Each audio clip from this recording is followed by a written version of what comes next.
और जहाज से उतरने के लिए एक गोल्ड प्लेटेड एस्केलेटर भी शामिल था।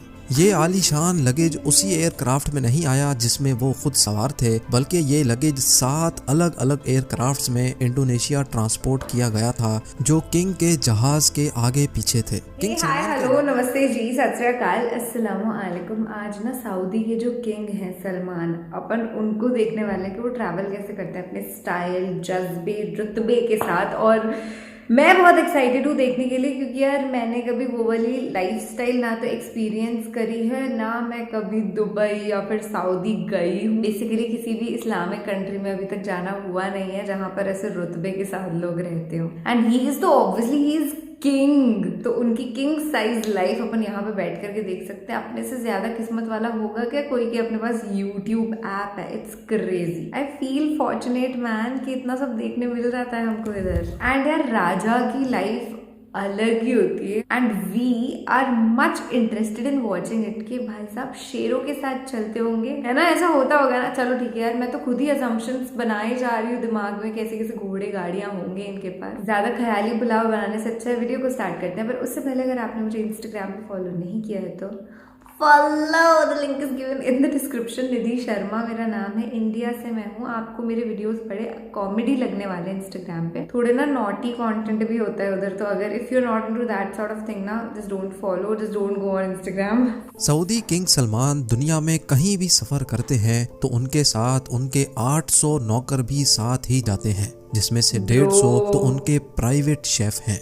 ज़ेम टीवी की वीडियोस में एक बार फिर से खुशामदीद। नाज़रीन, दुनिया के सबसे अहम लोग जब भी कहीं ट्रैवल करते हैं तो उनके साथ एक पूरी आर्मी भी सफर करती है। जैसा कि अमेरिकन प्रेसिडेंट डोनाल्ड ट्रंप जब भी कहीं ट्रैवल करते हैं तो उनके साथ उनका मोटरकेड, उनका जहाज और उनके बॉडीगार्ड्स के साथ साथ सीक्रेट सर्विस के ऑफिसर्स भी ट्रैवल करते हैं, जो दुनिया के किसी भी कोने में प्रेसिडेंट ऑफ यूनाइटेड स्टेट्स को खतरे से महफूज रखते हैं।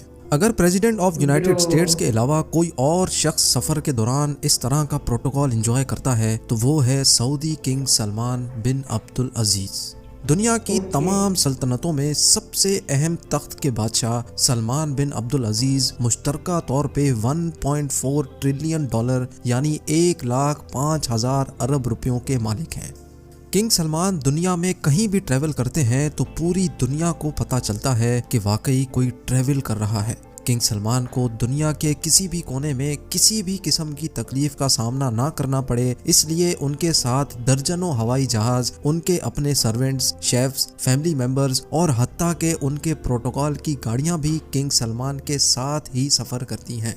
मार्च 2017 में सऊदी किंग का प्राइवेट बोइंग 747 इंडोनेशिया में 9 रोजा शाहाना टूर के लिए लैंड हुआ। ये सऊदी किंग का पिछले 46 सालों में इंडोनेशिया का पहला डिप्लोमेटिक टूर था। ये शाहाना टूर पूरी दुनिया में न्यूज हेडलाइंस का मरकज बन गया। किंग सलमान के पास 2 बोइंग 747 के अलावा एक बोइंग 757-200, बोइंग 777-300, बोइंग 7878 और एयरबस A340-200 भी मौजूद है, जो सिर्फ अकेले किंग सलमान के सफर के लिए है। उनके बेटे MBS यानी प्रिंस मोहम्मद बिन सलमान और दूसरे फैमिली मेंबर्स के पास अपने अपने अलग तैयारे मौजूद हैं। बोइंग 747 एक ऐसा कमर्शियल तैयारा है जिसमें एक ही वक्त में 600 लोग सफर कर सकते हैं, लेकिन किंग सलमान के अकेले के लिए ये पूरा बोइंग 747 तैयार किया जाता है, जो किसी महल से कम नहीं होता, क्योंकि इस तैयारे में सीट्स नहीं बल्कि luxury bedroom, conference room, toilet, dining area, sitting area और किचन भी फिट किया गया है।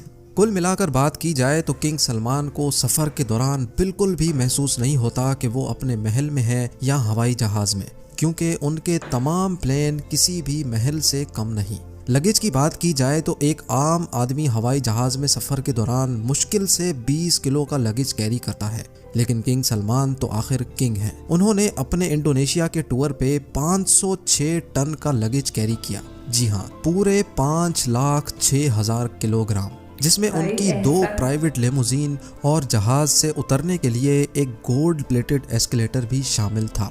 ये आलीशान लगेज उसी एयरक्राफ्ट में नहीं आया जिसमें वो खुद सवार थे, बल्कि ये लगेज 7 अलग अलग एयरक्राफ्ट्स में इंडोनेशिया ट्रांसपोर्ट किया गया था, जो किंग के जहाज के आगे पीछे थे। किंग सलमान के अलावा मजीद 1500 लोग भी सऊदी से इंडोनेशिया आए थे, जिसके लिए अलग से 36 एयरक्राफ्ट्स अरेंज किए गए थे। किंग सलमान ने अपने इंडोनेशिया टूर पे ऐशो आराम और शाहाना लाइफस्टाइल के सारे रिकॉर्ड ही तोड़ डाले।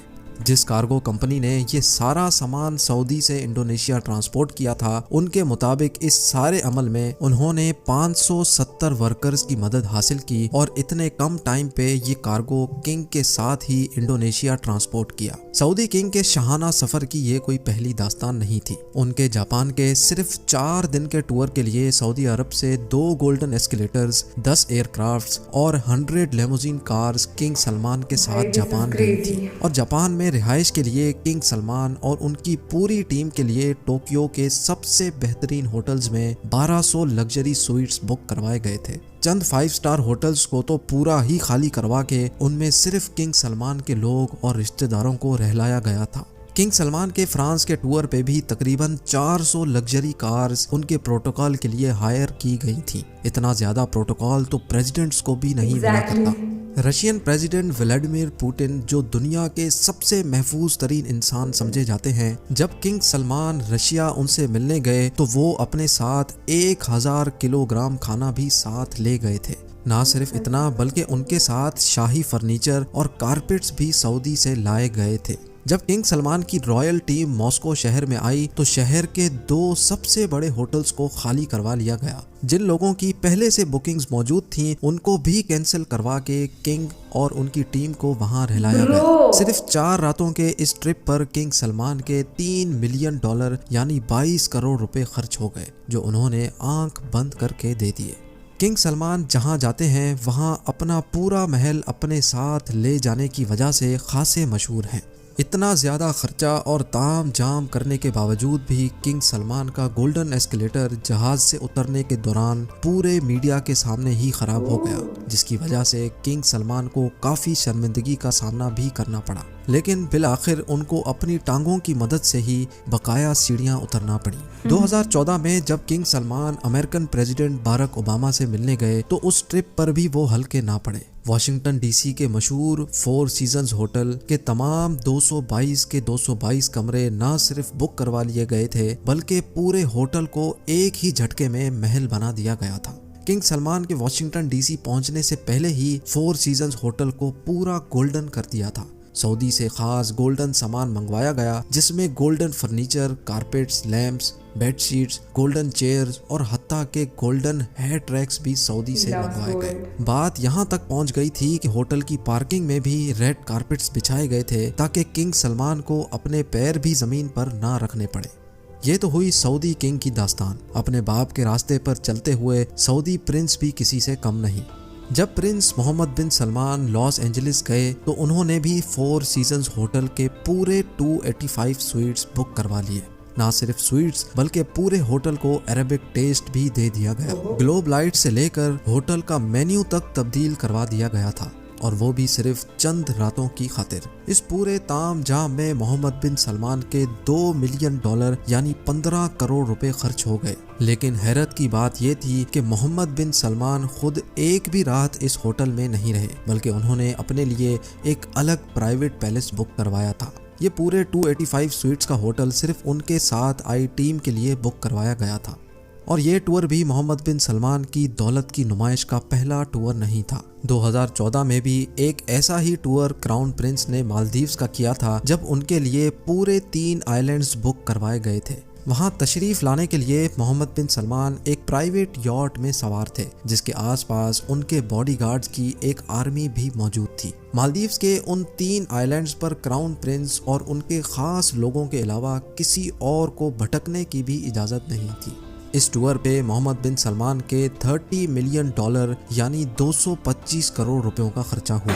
नाजरीन, जाते जाते आपको ये भी बताते चलें कि किंग सलमान बिन अब्दुल अजीज ने 2015 में जब फ्रांस का दौरा किया था तो वहाँ 1 लाख लोगों ने किंग सलमान के खिलाफ एहतजाज किया, क्योंकि फ्रांस के बीच पे जहाँ किंग सलमान का विला मौजूद था उसको पब्लिक के लिए बंद कर दिया गया था, और पब्लिक बीच पे सिर्फ किंग सलमान के उतरने के लिए एलिवेटर इंस्टॉल करवाए गए थे। उम्मीद है जेम टीवी का ये एपिसोड आपको अच्छा लगा होगा। वीडियो के मुतालिक कमेंट सेक्शन में जरूर कमेंट करें। ब्रो दिस इज क्रेजी, मतलब कुछ ज्यादा ही तामझाम है यार। इतना भी नहीं कि आपको एस्केलेटर अगर चाहिए उतरने के लिए तो वो भी गोल्ड प्लेटेड ही होनी चाहिए। It's too much man. But who am I to जज एनीवन? आई कैन नॉट जज यार, मैं हूँ कौन यार। पर the thing is that I have the freedom of speech, I can speak. तो मुझे जो सही लग रहा है मैं वही कहूंगी ना। मुझे कुछ ज्यादा लगा यार, it's little too much extra. क्या बोला था मैंने स्टार्टिंग में? रुतबा, रौनक, अजीज, अमीर। बढ़िया लगा? मजे आए तो कमेंट्स में बताओ। अगर मेरी जैसी राय रखते हो तो कमेंट्स में बताना ही पड़ेगा यार, इसमें दोस्ती करनी है ना यार। मैं तो ऐसे सिंपल सा लॉजिक देखती हूँ कि इतना आप एक्स्ट्रा लग्जूरियस लाइफस्टाइल के अंदर जब इन्वेस्ट कर रहे हैं, गोल्ड प्लेटेड ही आपकी एस्केलेटर्स हो रही है, उससे तो बेटर है कि बहुत सारे लोग ऐसे हैं धरती पे जो भूखे सोते हैं आज भी, तो उनकी मदद कर दी जाए। करोड़ों लोगों का लिटरली पेट भर जाएगा। That's a fact. लाइक कोई ऐसा भी नहीं अनगिनत नंबर बोल दिया मैंने, हाँ सच में करोड़ों लोगों का पेट भर जाएगा। लाखों लोगों को जिंदगी भर की एजुकेशन मिल जाएगी जिससे पूरी दुनिया बदल सकती है। That's what I think and thank you so much इस वीडियो को मेरे साथ बैठ करके यहाँ तक देखने के लिए। दिस इज निधि शर्मा और क्लायर रिएक्ट साइनिंग ऑफ। मिलते रहेंगे दोस्त रोजाना ऐसे बेहतरीन अजीज वीडियोस के साथ। बाय बाय, टेक केयर, अल्लाह हाफिज, खुदा हाफिज, शब्बा खैर, शुभ रात्रि, बाय।